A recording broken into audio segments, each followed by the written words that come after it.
जी बिल्कुल सही पढ़ा आपने। बिना पैसे के फार्मिंग कैसे शुरू की जाए। हेलो दोस्तों, मैं विवेक गहतराज, फाउंडर और क्रिएटर किसान बिजनेस क्लिनिक। तो कोई भी टाइप का फार्मिंग प्रोजेक्ट जो इस पृथ्वी में एग्जिस्ट करती है, उसको सक्सेसफुल होने के लिए ये 6 चीजें होनी बहुत ही ज्यादा जरूरी है। वो 6 चीजें हैं। पहला, time, money, energy, efforts, resources और कॉन्टैक्ट्स। ये 6 चीजें अगर आपके पास है फार्मिंग में, तो किसी भी फार्मिंग प्रोजेक्ट को आप सक्सेसफुली आगे बढ़ा सकते हो। तो जैसा कि आज का हमारा ये विषय है कि बिना पैसे के फार्मिंग कैसे शुरू की जाए, तो इन 6 चीजों में से अगर पैसे को अगर हम लोग हटा देते हैं, तो इन 5 चीजों को लेके आप अपने फार्मिंग प्रोजेक्ट को लेके कैसे शुरू कर सकते हैं। तो मान लीजिए फॉर द टाइम बिंग अगर आपके पास पैसे होते तो रिमेनिंग 5 चीजें आपकी अचीव हो जाते इजीली, ठीक है। But for the time being let us accept the reality कि आपके पास वो पैसे अभी नहीं है। तब आप क्या करेंगे? वैसे किसान बिजनेस क्लिनिक में पैसे लाने के बहुत सारे तरीके हैं और उनमें से एक ब्रह्मास्त्र आज अभी मैं आपके साथ शेयर कर रहा हूं। तो आई होप ये वाला जो सेशन है, सेकंड पार्ट, वो आपको बहुत पसंद आएगा। और इस सेक्शन में हम आपको बताएंगे कि फार्मिंग शुरू करने के लिए आपको फंडिंग कहां से मिल सकती है। तो चलिए शुरू करते हैं। तो जो भी कंपनी 300 करोड़ के ऊपर की कमाई करती है, तो उनके लिए सरकार की तरफ से ये प्रावधान है कि वो अपने इनकम का 2% लोगों के जन कल्याण के लिए लगाए। और इसी इनिशिएटिव को CSR बोला जाता है, मतलब कॉर्पोरेट सोशल रिस्पॉन्सिबिलिटी, जहां पे बहुत सारे सेक्टर्स है और उनमें से एक फार्मिंग भी है। तो जितनी भी इंडस्ट्रीज गांव में बसी हुई है, तो वहां के लोकल फैक्ट्रीज का एक ही मिशन है CSR में कि उस गांव के लोगों का इनकम स्तर या लाइफस्टाइल जो स्तर है वो इम्प्रूव हो, उनकी अर्निंग हो। बिना पैसे के फार्मिंग कैसे शुरू की जाए, ये जानने के लिए आज हमारे साथ एक बहुत ही स्पेशल पर्सन आए हैं। तो चलिए आपको इंट्रोड्यूस कराते हैं मनोज प्रभाकर जी से। मनोज जी एक CSR प्रोफेशनल है जो कि लोकल लाइवलीहुड प्रोजेक्ट्स के लिए काम करते हैं गांव में, और वो रिप्रेजेंट करते हैं अडानी ग्रुप को। और ये आपको बताएंगे कि किस तरीके से CSR का इनिशिएटिव लेते हुए भी जो न्यू जनरेशन फार्मर है, जो फार्मिंग में कुछ नया करना चाहते हैं, कुछ हट के कुछ अलग आप अगर करना चाहते हैं, तो कैसे बिना पैसे के भी आप एक इनिशिएटिव लेते हुए CSR जो कॉर्पोरेट कंपनीज की मदद लेते हुए कैसे आप अपने फार्मिंग प्रोजेक्ट को आगे बढ़ा सकते हो। मैं एक CSR प्रोफेशनल के रूप में ग्रामीण क्षेत्रों में काम करता हूँ, और जो हमारा जो मेन फोकस होता है कि जो ग्रामीण क्षेत्र होता है, तो ग्रामीणों की जो स्थिति है उस स्थिति को बेहतर कैसे बनाया जाए, नए नए इनिशिएटिव्स के माध्यम से, ये हमारी जिम्मेदारी होती है। क्योंकि ज्यादातर जो ग्रामीण इलाका है वो वैसे इलाके होते हैं जहां पर कि आर्थिक अभाव और संसाधन की, यानी दोनों चीजों की बहुत ज्यादा कमी होती है। तो वैसे जगहों पे हम लोग जो है अपना एक इनिशिएटिव लेते हैं और नए नए प्रोग्राम्स के माध्यम से उनको जो है मदद करके और उनको एक लाइवलीहुड जनरेट करते हैं, ताकि उनकी जो जीविका का स्तर है वो बेहतर बन सके। और सर यहाँ पे जैसे आपने देखा हो कि न्यू जनरेशन फार्मर्स कोई नया इनिशिएटिव लेते हैं, तो किस तरीके से आपने दूसरे इंडस्ट्री में प्रोजेक्ट्स को भी देखा होगा, जैसे इंडस्ट्री के एकदम जिनको इंटरेस्ट है फार्मिंग के सेक्टर में कुछ कर गुजरना है, कुछ मीनिंगफुल करना है, तो ऐसे लोग CSR के साथ जुड़ के कैसे अपना फार्मिंग प्रोजेक्ट को आगे बढ़ा सकते हैं? तो हम यंग जनरेशन को ये बताना चाहते हैं कि हमारे ग्रामीण क्षेत्रों में या जहाँ पर हम रहते हैं वहीं पर बहुत सारे अपॉर्चुनिटीज हैं। बहुत सारे किसान ये सोचते हैं कि हमारे पास जमीन नहीं है तो हम खेती कैसे करें, या हम खेती को अपने रोजगार के रूप में कैसे उसको उपयोग में लाएं। ये चीजें हैं जो उनके मन में चलते रहती है। जैसे आप ही का जो चैनल है, जैसे आपने बताया कि वैसे लोग जो जिनके पास फार्म नहीं है, वो फार्म्स को कैसे है जो ग्रामीण क्षेत्रों में जाकर के किसानों के साथ मिलकर वो खेती करें, और उसमें क्या करना है कि उनको अपने टेक्नोलॉजी और अपनी जो रिसोर्सेस हैं या अपना जो आइडियाज है उन किसानों के साथ जोड़ करके और खेती को जो है बेहतर उन्नत तरीके का बनाए। तो इससे क्या होगा कि 2 चीजें फायदा होगी। पहला तो उनका जो रोजगार है वो उनको एक निश्चित हो जाएगी। दूसरा, जो किसान लोग हैं जो अभी तक रिसोर्सेस से या टेक्नोलॉजी से या मार्केटिंग जैसे समस्याओं से वो जूझ रहे थे, तो वैसे में वो किसान को, ये जो नए यूथ हैं, वो मिल करके अगर काम करेंगे तो बहुत अच्छा विकास होगा। और इससे हमको लगता है कि जो ग्रामीण खेती या जो खेती का जो सिनेरियो है, जो हम लोग परंपरागत तरीके से देखते थे कि किसान जी। है तो खेती कर रहा है, लेकिन उनको जो बेहतर मिलना चाहिए था रिजल्ट वो मिल नहीं पाता है। तो वैसे में अगर ये दोनों मिल करके काम करते हैं, एक यूथ जनरेशन के लोग और जो ग्रामीण किसान है वो, तो इसमें ऑब्वियसली हमारे हिसाब से काफी अच्छा विकास दोनों का होगा और रोजगार की जैसे बेरोजगारी वाली समस्या उसमें भी थोड़ी कमी हो सकती है। जैसे मैंने अभी अपने एरिया में, जैसे जिस क्षेत्र में मैं काम करता हूँ, एक आदिवासी बहुल क्षेत्र है और यहाँ पर सामान्य वर्ग के लोग जो है कम है, लेकिन जितने लोग हैं उन लोगों में जो टेक्नोलॉजी की कमी है और दूसरा चीज है रिसोर्सेज तो हैं, लेकिन उनको रिसोर्स को कैसे यूटिलाइज करना है उनका आइडिया नहीं है। ओके, तो सर यहाँ पे क्विकली पूछना चाहूंगा, मान लीजिए हमारे जो व्यूअर्स हैं वो CSR इनिशिएटिव में कुछ पहल करना चाहते हैं या फिर अपने टाइप का कुछ नया आइडिया लेके एक प्रोजेक्ट बना के अप्रोच करना चाहते हैं बड़े बड़े कॉर्पोरेट्स को CSR के जरिए, ठीक है, अपने लोकल एरिया में, तो वो अप्रोच मॉडल या अप्रोच स्टेप क्या होना चाहिए आपके हिसाब से? किनको अप्रोच करना चाहिए? हाँ, थोड़ा सा मैं इसको मैं थोड़ा सा मैं क्लियर कर देता हूँ, क्योंकि बहुत सारे लोग परेशान हो जाते हैं या हो सकते हैं। उनको सबसे पहले क्या करना है कि अपना पूरा प्रोजेक्ट रिपोर्ट और उसका जो है पॉजिटिव एस्पेक्ट्स, जिससे कि हमको ये फायदा हो जाएगा, आप तो कंपनी की ब्रांडिंग भी होगी, तो ये सारी चीजों को जो है ना उनको है जो प्रिपेयर करना पड़ेगा ले करके, और जो CSR जो प्रोफेशनल से जो कंपनी के जो एम्प्लॉय उनके साथ अपने प्रोजेक्ट को शेयर करना होगा। जाकर पहले उनको मिलना होगा और मिलने के बाद उनको ये कहना होगा कि सर हमारे पास कुछ प्रोजेक्ट्स हैं और उस प्रोजेक्ट्स को हम अपने क्षेत्र में खुद के लिए भी और हमारे जो किसान है उनके लिए भी हम इसको करना चाहते हैं, और आपका भी उद्देश्य वही है। तो हम चाहते हैं कि हम आपके साथ मिल करके और एक प्रॉपर गाइडलाइन के साथ हम इस पे जैसा जो आपका जो सिस्टम है या जिस तरह का गाइडलाइन है उस हिसाब से हम लोग काम करना चाहते हैं। तो उनके साथ अपना टाइमिंग वो देंगे, उनके बाद उनके पास जाएं, उनके पास अपना प्रोजेक्ट रिपोर्ट शेयर करें। वो फिर क्या करते हैं कि वो प्रोजेक्ट रिपोर्ट को स्टडी करते हैं, क्योंकि आपने बनाया है और वो मान ले ऐसा होता नहीं, वो उस पर स्टडी करें उनकी टीम के साथ, फिर उसके ऊपर वो एक रजामंदी बनाएंगे और वो फिर क्या करेंगे कि छोटा सा इनिशिएटिव जो है, जैसे मान ले 5 लाख 10 लाख का, वो आपको करने के लिए देंगे, क्योंकि ज्यादा लगाएंगे तो वो क्या स्थिति है वो तो जान नहीं रहे हैं कि आप कितना एक्टिव है, कितना पॉजिटिव माइंडेड है, वो जान नहीं रहे। तो थोड़ा सा फंडिंग कम मिलेगी शुरू में और फिर आपको काम मिलेगा। अब उसमें क्या करना है कि आपको अपना बेहतर दिखाना है। एक चीज ध्यान देना है कि जब हम लोग प्रोजेक्ट रिपोर्ट शेयर करने जाएंगे या फिर यूथ अगर जाता है तो उसको ऐसे समय में जाना है, जैसे अभी क्या है कि हम लोग का बजटिंग होता है करीबन फरवरी और मार्च के टाइम में। फरवरी मार्च में हम लोग बजट फाइनल करते हैं, ठीक है।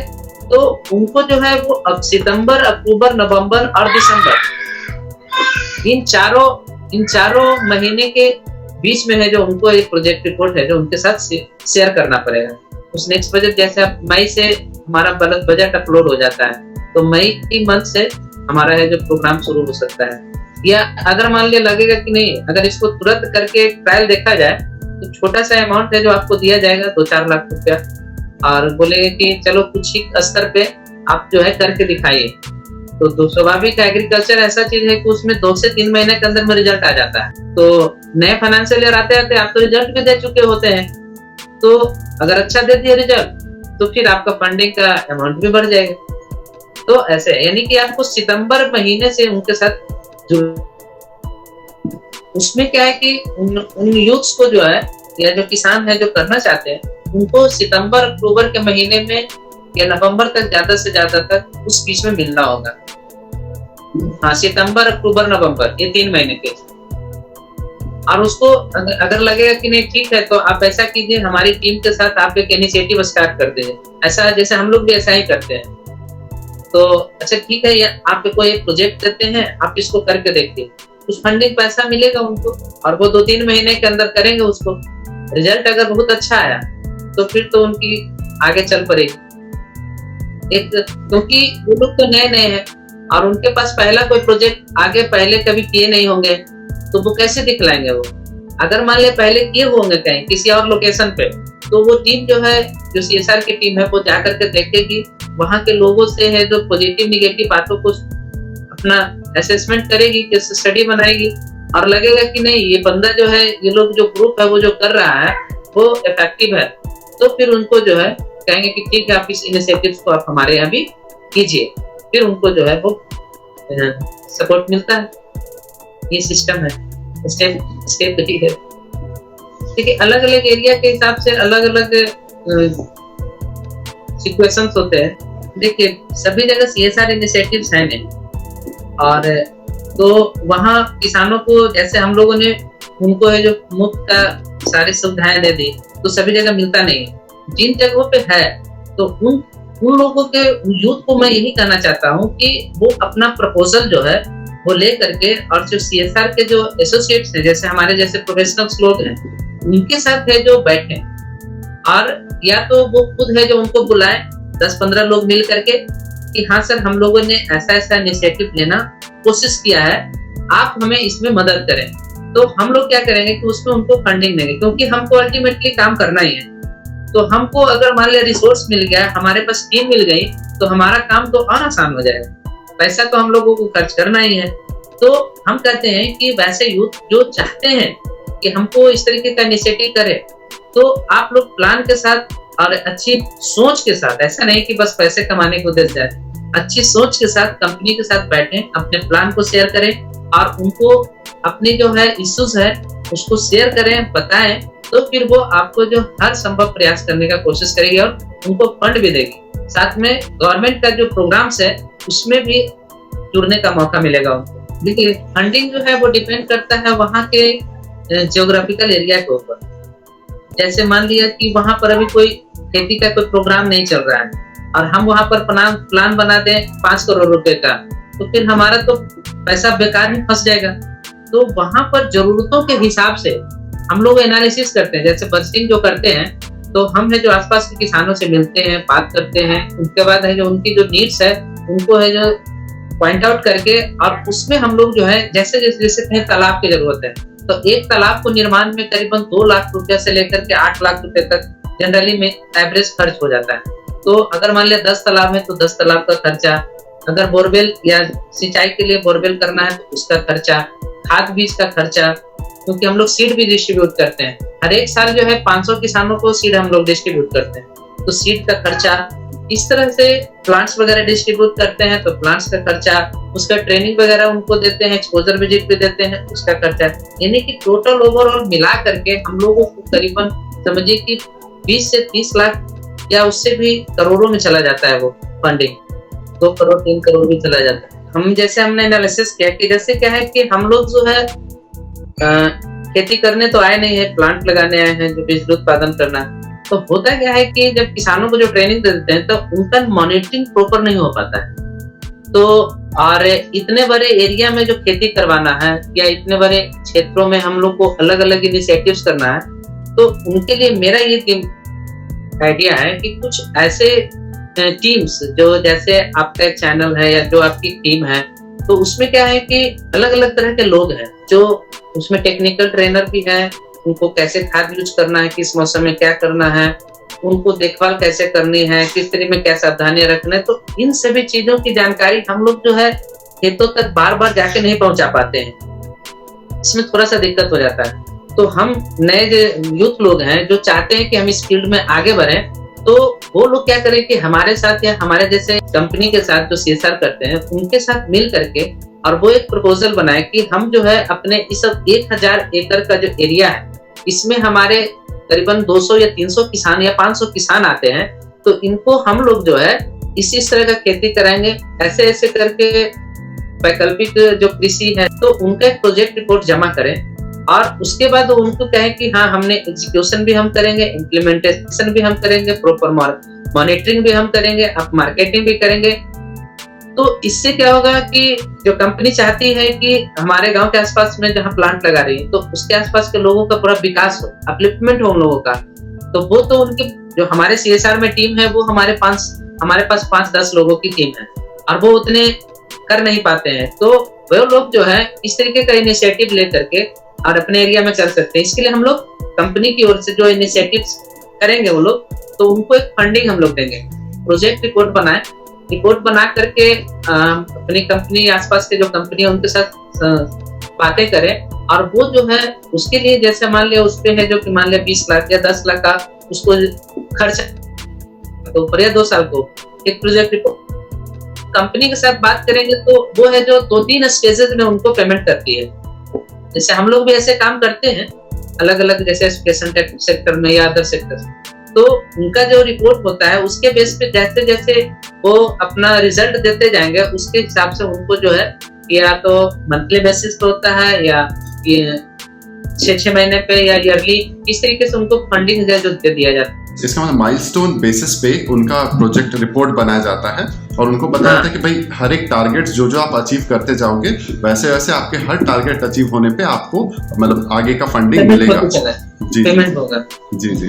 अब वो अपने साथ में कुछ लोगों का टीम रखें 10 लोग 20 लोग का, और इनसे यही हमारी गुजारिश रहेगी कि वो जो टीम बनाए वो टीम है जो उसी गांव के लोगों को जो है रखें। इससे क्या होगा कि लोगों के साथ मतलब भले वो बाहर के हो बट स्टिल वो आके वहां के लोकल लोगों को मोटिवेट करे और अपने साथ लेके इस प्रोजेक्ट को आगे बढ़ाए ताकि एटलीस्ट वो प्रोजेक्ट एक लाइवलीहुड हो जाए और कॉर्पोरेट को भी दिखाने को बने कि हमने यहाँ पे एस्टैब्लिशमेंट करने के बाद लोकल लोगों का भी भला किया है।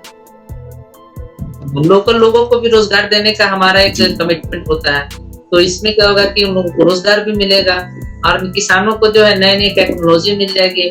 जी, तो इसका मतलब हमारे व्यूअर्स जो भी इस वीडियो को देख रहे हैं आप जरूर इस चीज पे ध्यान दीजिएगा कि पहले आप फार्मिंग के बिजनेस स्किल्स का हुनर डेवलप कीजिए, क्योंकि देखिए at the end of the day आपको भी पैसे चाहिए और गांव वालों को भी इनकम चाहिए, है कि नहीं। तो दोनों के प्रॉफिट को जोड़ेंगे नहीं तब तक आपका भी फायदा नहीं होगा। तो सामने वाले को कैसे, सामने वाले जो किसान है उसको कैसे आप आगे आने वाले दिनों में आपके इस फार्मिंग प्रोजेक्ट के जरिए कैसे 10 रुपए कमाने में मदद करोगे ताकि उनके चलते आपकी भी कमाई बाई 2 रुपए से बढ़ जाए। इस पूरे वीडियो में हमने ये समझा कि कैसे अगर आपके पास पैसे नहीं भी है, ठीक है, कंगाल है ये नहीं बोलो, पैसे नहीं है, मान के चलिए पैसे नहीं भी है तो भी आप अपना फार्मिंग का बिजनेस स्किल्स को डेवलप कीजिए और उस बिजनेस स्किल्स की जो समझ है उसको लेते आप प्रोजेक्ट प्लान लेआउट कीजिए और फार्मिंग का प्रोजेक्ट प्लान एक बार आपका सेट हो गया, अब ये लेके जाके आप बड़े बड़े कॉर्पोरेट कंपनीज के पास CSR इनिशिएटिव को लेके जाइए। क्योंकि देखिए यहाँ पे जैसे सर भी बता रहे हैं कि सारे जो CSR जो एम्प्लॉइज होते हैं या फिर जो काम करने वाले वहाँ पे लोग होते हैं उनके भी नंबर्स लिमिटेड है, 100-50 लोग होंगे उस डिपार्टमेंट में। तो अगर उनको आपके जैसा एक सही आदमी मिल जाए जो कि फार्मिंग के प्रोजेक्ट को प्रोफेशनल तरीके से मैनेज करना अगर जानता हो तो ये CSR टीम के लिए भी काफी इजी हो जाती है और आप उनके लिए उस कंपनी जो बड़े कॉर्पोरेट कंपनी के CSR इनिशिएटिव के एक एक्सटेंशन बन जाओगे आने वाले दिन में अगर आपका प्रोजेक्ट अच्छा रहा तो मैं इसके लिए मनोज जी का भी बहुत बहुत धन्यवाद देता हूं कि उन्होंने अपना बहुत कीमती वक्त हमारे साथ स्पेंड किया और रियली आपके जो CSR इनिशिएटिव के बहुत ही माइन्यूट डिटेल्स को हमारे साथ शेयर किया। आपका भी बहुत बहुत धन्यवाद मनोज जी। धन्यवाद, आपको बहुत बहुत धन्यवाद और आपकी पूरी टीम को। तो अगर आप भी अपना नया फार्मिंग का प्रोजेक्ट लॉन्च करना चाहते हो और आप चाहते हो कि CSR के जरिए आपको फंडिंग का बैकअप मिले तो इन दैट केस तो सबसे पहले आपको फार्मिंग भी सीखना जरूरी है, फार्मिंग का मैनेजमेंट भी सीखना जरूरी है और उसके साथ साथ फार्मिंग का बिजनेस वो तो सबसे इंपॉर्टेंट, सबसे पहले ये भी सीखना आपके लिए बहुत ही ज्यादा जरूरी है। और ये तीनों चीजें हम लोग आपको किसान बिजनेस क्लिनिक के ट्रेनिंग प्रोग्राम में बहुत बारीकी से समझाते हैं ताकि जब भी आप आने वाले दिनों में अपना प्रोजेक्ट प्लान लेके जाओ तो आपको इनिशियल फेज में ही सक्सेस मिल जाए। तो इसकी भी हमारी कोशिश रहती है। तो चलिए आइए देखते हैं कि इस पूरे वीडियो में आज आपने क्या सीखा। तो सबसे पहले आपने ये समझा कि अगर आपके पास पैसे ना हो तो भी कैसे फार्मिंग आप अपना स्टार्ट कर सकते हैं, वो भी बिना पैसे के, और टाइम, एनर्जी, एफर्ट्स, रिसोर्सेस और कॉन्टैक्ट्स, ये 5 चीज़ों को कैसे आप यूज़ करोगे जिसके दम पे आपके पैसे की कमी को भी, जिसके चलते आप रुके हुए थे, तो उस कमी को कैसे भरपाई करनी है और उसके चलते आपका फार्मिंग का प्रोजेक्ट स्टार्ट हो सके, वो भी बिना पैसों के। और मनी को जनरेट करने के लिए आपको वो स्किल्स को यूज़ करना पड़ेगा जो हम यहाँ किसान बिजनेस क्लिनिक में सिखाते हैं, और पैसे की कमी को पूरा करते हुए अपने फार्मिंग के ड्रीम प्रोजेक्ट को स्टार्ट भी करना है। ये सारी चीज़ों की प्रोफेशनल लेवल की स्किल्स हम लोग किसान बिजनेस क्लिनिक में सिखाते ही हैं। तो आप जैसे टैलेंटेड, हुनरमंद और स्किलफुल लोगों की आज के इस मार्केट में बहुत ज़्यादा ज़रूरत है। रिसेशन का मार्केट उन लोगों के लिए है जो काम करना नहीं चाहते या फिर वो बहाना ढूंढते हैं। तो कहीं आप भी दूसरों की तरह जाने या अनजाने में विक्टिम कार्ड तो नहीं प्ले कर रहे हो, जैसे कि मार्केट खराब है, या फिर मौसम साथ नहीं देता, या फिर लेबर्स नहीं मिलते, या फिर आपको फार्मिंग का नॉलेज नहीं है, या फिर आपको सही सपोर्ट नहीं मिल पा रहा घर से। कहीं ये बहाना देके खुद को आप रोक तो नहीं रहे? अगर सही से देखा जाए, अपने आप को आप कब तक बहाना देते रहोगे? कितनी उम्र बची है आपके पास, और ये ऐसे ही कब तक चलेगा? तो अगर दूसरों से हटके आप अपने आप को कोई बहाना देना नहीं चाहते हो, अपने आप को सक्सेसफुल होने से रोकना नहीं चाहते हो, और हमेशा दूसरों के लिए एक इंस्पिरेशनल रोल मॉडल बनना चाहते हो, तो इसका कॉन्टैक्ट डिटेल्स हम लोगों ने यहाँ पे स्क्रीन पे शेयर किया हुआ है। आप हमें बेझिझक होकर कॉल कीजिए और हमारी टीम आपको गाइड करेगी कि आप कहाँ से और कैसे शुरू कर सकते हैं। आई होप आज का वीडियो आपको पसंद आया होगा। लाइक कीजिए, शेयर कीजिए और सब्सक्राइब कीजिए, और अपने उन दोस्तों के साथ भी शेयर कीजिए जो पैसे की कमी की वजह से कहीं ना कहीं अटक जा रहे हैं, वो आगे बढ़ नहीं पा रहे। ऐसे लोगों के साथ, ऐसे अपने दोस्तों के साथ ये वीडियो आप जरूर शेयर कीजिए। धन्यवाद।